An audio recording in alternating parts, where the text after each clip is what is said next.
Have you ever wondered why zombies players love doing different things yet love the same game? Today we're going to be going over 3 types of players in the zombies community. What's going on, guys? It's Alex or XelaGamingg, and today we're going to be talking about the different types of zombies players in the Call of Duty community. In the zombies community, you either pertain to one of these categories or all 3.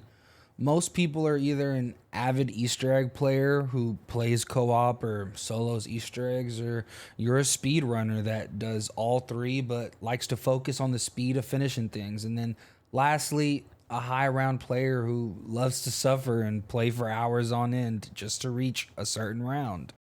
It's actually hilarious because as zombies players, we actually end up using the skills of all 3 categories no matter what.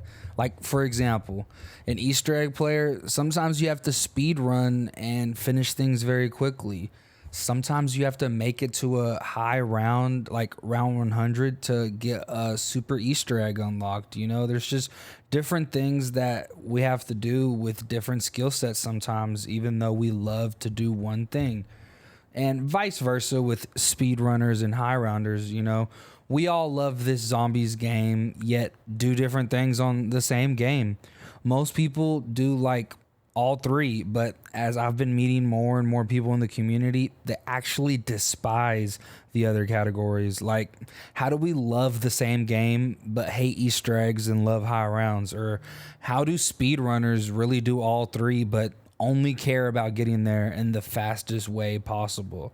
And you know, there's actually one category that I didn't even mention, but the casual player who doesn't care about any of the 3 except loading into a game, playing solo, or playing co-op, because mainly a lot of casuals don't play solo because as they're not diehard fans of zombies. So you can actually be a part of one of the 4 categories, and it's actually, you know, not a bad thing. But let's move on to the next point. As much as one category may not like the next one, we as high rounders, which I consider myself to be, sometimes we have to learn Easter eggs or side Easter eggs to get a weapon or item to use to get to the highest possible round. Same as Easter egg players, they have to learn speedrunner techniques to be able to achieve a faster run on Easter eggs, because a lot of them really only love being able to complete the Easter eggs faster and faster. And then there's the speedrunner who literally does everything. They just care about doing it fast. And honestly, that's all they care about. Whether it's an Easter egg, the round, the goal, there just must be something to do and complete with speed as fast as possible. Now, let's dive a little deeper to the mindset of each player. High rounders have one goal in mind, which is to literally reach the highest round possible. As you know, the first round goal being 100. Now, that's what it used to be, but Call of Duty now allows for rounds up to 999 and, you know, crazy shit like that. But, you know, we're not going to get into all that, but high rounders must literally find the best training areas, the best camping areas, and honestly, we either got to prioritize 2 things: safety or speed. And a lot of the times we prioritize speed because nobody wants to complete round 100 or round whatever in, you know, too much of a time frame. So nonetheless, high round players who have a lot of patience and endurance must complete things quickly, because we may have a lot of tries to do things, but we don't want to be doing something for such a long time. Like, if something could take 12 hours doing one strategy, but it's harder to do with another strategy, but it'll cut the time in half, we're gonna do the harder strategy even if it takes more attempts. That's just how it is. But high rounders literally have to have the most patience and endurance. It is literally the biggest skill set of a high round player, because after you get set up for the game and you get everything that you need, you pretty much are going to be repeating the same thing over and over until you reach the goal that you have in mind. And despite that actually sounding like literal torture, we love it because the satisfaction truly comes from the achievement of reaching said round. Now, as we move back to Easter egg players, they pretty much have to be like an investigator. They have to go around the entire map and find quests, little missions that they have to complete to either result in a boss fight or a cutscene. They have to memorize different things. They have to do different puzzles, memorize symbols, and then complete these different objectives throughout the game, all while trying to stay alive and fighting zombies. They have to have the knowledge of where everything is on the map so they can complete the Easter egg. And as that is the main goal for Easter egg players, a lot of these type of players are driven by the lore of zombies, as each map that gets released adds on to the next one and the next one that is going to come out, because the story is amazing. Even though it's not what it used to be, it's still very, very, very interesting to see how they come out with the new maps, the new stories, and just how it all attaches together.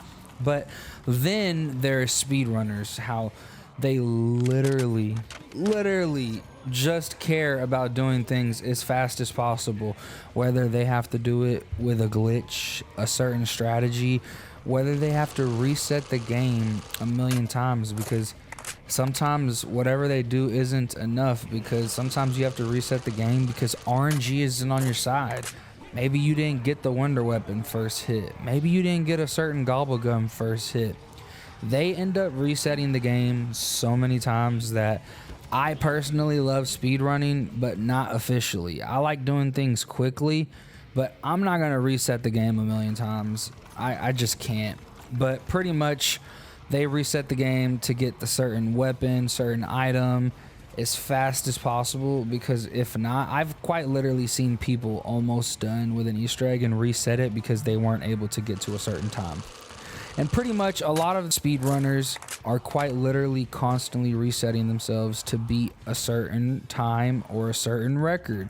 And that skill set is something that I do not have. I do not have the patience for that, because even as a high round player, when I need patience, I'm not about to restart the game 50 times to get a certain thing. But you know what? That's okay. That's why we play differently. That's why we like to do different things, and that's why Call of Duty blessed us with the ability to be able to play the game and go for high rounds, and the game to be able to go and find Easter eggs, you know. And that's why we all love this fucking game called Call of Duty. Honestly, it's so amazing how far zombies has came from when it first came out. You know, did you actually know that in World at War, zombies was just a test game mode that wasn't even supposed to be a part of the game, but it was actually added at the end for like the reward of the campaign? But anyways, everybody loved it, and so did I at 8 years old, playing World at War, playing Dear Reese, scared for my life, playing with grown-ass men on Call of Duty, as it should be, because it's a game that's 18 plus mature. But we're not going to get into that. None of the three types of players that I mentioned were even worried about speed running nor Easter eggs at the beginning, because all we were trying to do is make it to the highest round possible and have fun back in the day, as most people were casuals since it came out, and a lot of us really only high rounded as co-op players, you know. If you used to camp on the catwalk back in the day on World at War, you're a real one. Shout out to you, because I swear to God, that was the funnest times I ever had back in the day. Honestly, it was absolutely insane, and I would do anything to go back to that time period. But I think also the game was harder back then. The Wonderwaffe took your jug. The mechanics were just a lot different back then, and now we have so many more different things, like different perks, gobblegums, alternate ammo types, so weapons could only do so much damage as the zombies just got stronger and stronger. And the best thing that we had was ray gun, PPSH, and Wonderwaffe. But I'm curious as to what type of zombies player are you. Please let me know down below what type of zombies player are you. I'd love to know what your favorite thing to do is in zombies. And smash that like button if you've enjoyed the video, if you have been liking these type of videos and voiceovers with high round zombies gameplay in the background. And I think I want to really continue this. But let's get back to the point of the video. Whether you love zombies for doing Easter eggs, high rounds, or speed runs, we all just need to have fun, and the zombies community is in need of a lot of changes. And actually, I enjoyed the Black Ops 7 beta. You know, it isn't exactly what we want, but hopefully we get the classic mode that we were promised, and we're just really gonna have to see how things go. But I'll have a video linked down below where I break down some controversial topics in the zombies community at the moment. But at the end of the day, we all just need to have fun, and that's the whole point, you know? We need to have fun. So hopefully Call of Duty and Treyarch Studio can deliver on the things that we want on the next game. But if you guys made it this far in the video and you enjoyed any part of it, smash that like button, drop a sub, let me know if you have any challenges or video ideas that you would like to see me do next. And until next time, keep killing zombies.